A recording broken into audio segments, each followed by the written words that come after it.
Bonjour. Maîtrisez votre vie en maîtrisant votre esprit. Maîtrisons votre vie en maîtrisant votre esprit. Ce que je voulais vous dire par cette phrase, c'est que la plupart des gens aujourd'hui, ils se sont vraiment out of control de ce qui se passe pour eux dans la vie. Ok.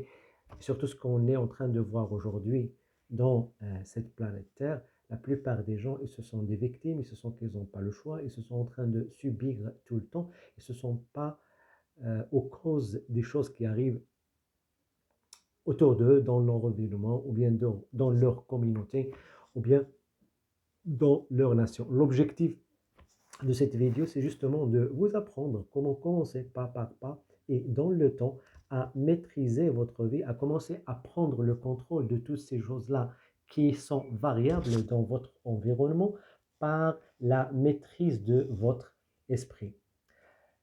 La première chose, vous devez comprendre que tout ce que vous êtes en train de voir dans votre réalité comme résultat, c'est votre énergie que vous avez façonnée de votre manière de penser. Ça veut dire quoi? Ça veut dire tout simplement que comment vous pensez, comment vous ressentez, votre système de croyance, votre image de soi, vos paradigmes, ils contribuent d'une manière générale dans les résultats que vous recevez dans votre vie, soit au niveau de votre argent, soit au niveau de votre business, soit au niveau de votre travail, soit au niveau de votre relation, ou bien même au niveau de votre émotion intérieure.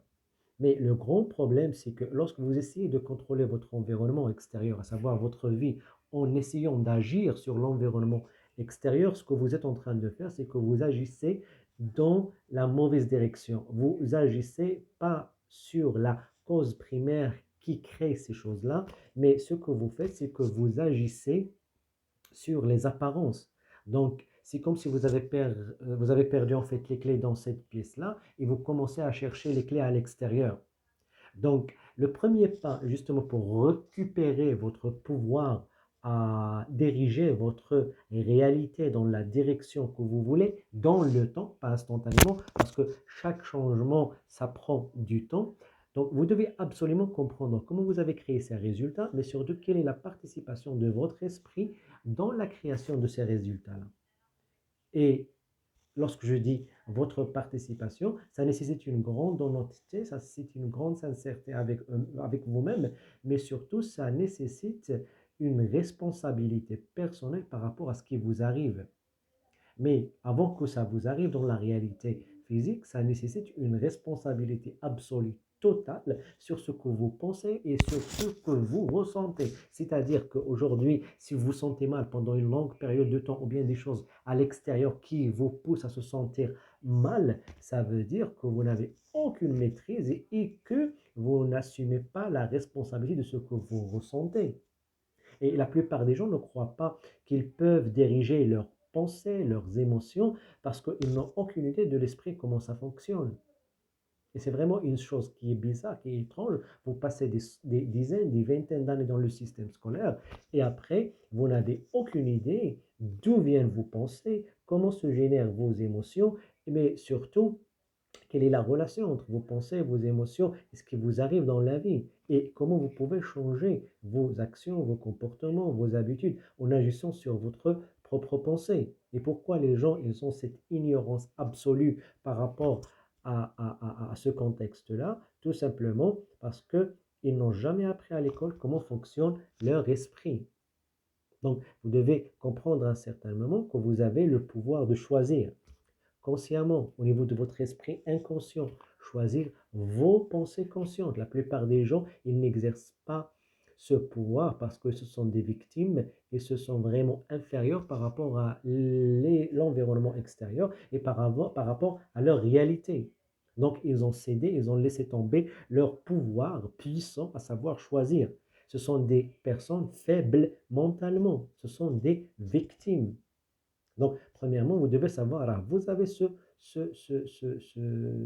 pouvoir de choisir consciemment, quoi qu'il est votre situation actuelle, vous pouvez choisir ce que vous voulez dans votre esprit conscient. Après, vous devez comprendre que ce choix-là que vous faites d'une manière consciente, il ne va pas façonner votre vie quoi qu'il arrive, si vous n'arrivez pas à l'internaliser au niveau de votre esprit, au niveau de votre corps physique. Et comment vous faites ça? Vous passez la pensée de l'esprit conscient à l'esprit inconscient. Et de l'esprit inconscient, ça se cristallise au niveau de vos cellules liées le corps. Ça se fait en suivant un processus, en suivant un système bien précis. Et ça se fait dans le temps. Ce n'est pas instantané parce que n'importe quel changement que vous devez faire, ça prend du temps. D'ailleurs, tout ce que vous êtes en train de penser aujourd'hui, votre image de soi, vos émotions, ce sont des choses que vous avez héritées, que vous avez développées dans le temps grâce à votre environnement. Donc, si vous voulez changer ça, vous avez besoin de faire ça dans le temps, mais surtout, vous devez comprendre le processus, comment ça fonctionne. Donc, vous faites le choix, après, vous suivez un système pour internaliser ces pensées-là, elles deviennent des émotions. Après, les émotions commencent à prendre la forme au niveau de vos cellules liées le corps. C'est à ce moment-là qu'elles deviennent des vibrations au niveau des cellules liées le corps. Elles commencent à avoir une manifestation physique au niveau le corps. Donc, c'est une énergie qui a besoin d'être évacuée sous forme des actions, des comportements, des habitudes. C'est pour ça, les actions, les comportements, les habitudes, c'est pas évident de le changer. Ça demande du temps. Ça demande la persévérance, la discipline et ça demande l'engagement dans le temps et la continuité. Ce sont des choses que la plupart des gens n'arrivent pas à le faire parce que leur environnement ne les aide pas.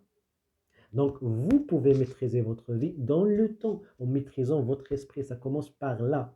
Mais cette capacité de la maîtrise de votre esprit, vous ne pouvez jamais le faire si vous n'avez pas une compréhension claire, nette de comment fonctionne votre esprit. Vous ne prenez pas le contrôle de votre propre pensée consciente. Donc, le chemin de la maîtrise de ce qui vous arrive dans la vie sous forme des conditions, des circonstances, ça commence avant tout par la maîtrise de votre esprit. Ce que vous pensez, ce que vous ressentez, vos croyances, les différentes réactions émotionnelles incontrôlables, comment les neutraliser et comment surtout avoir la persévérance, la discipline pour changer vos habitudes. Donc, si vous voulez creuser encore là-dedans, si vous voulez vraiment euh, apprendre comment le faire d'une manière sérieuse et dans le temps avec une communauté, avec des personnes qui sont entraînées, qui ont passé par là, vous pouvez toujours demander une discussion téléphonique avec nous et on va vous montrer comment vous pouvez le faire parce que c'est faisable. On l'a fait, je l'ai fait pour moi personnellement, des centaines de personnes avec qui on a travaillé pendant presque 8 ans et plus, ils ont pu le faire. Vous pouvez le faire en plus. La maîtrise de votre vie passe avant tout par la maîtrise de votre esprit. Et la maîtrise de votre esprit passe principalement par une décision et le fait de suivre un système. Si vous voulez savoir comment le faire, on sera très heureux et très content de vous appeler et de faire une session téléphonique avec vous. Vous pouvez la demander, c'est gratuit, 30 minutes, 15 minutes, en cliquant sur ce lien. C'était Memo Saoudani et à très prochainement dans une nouvelle vidéo.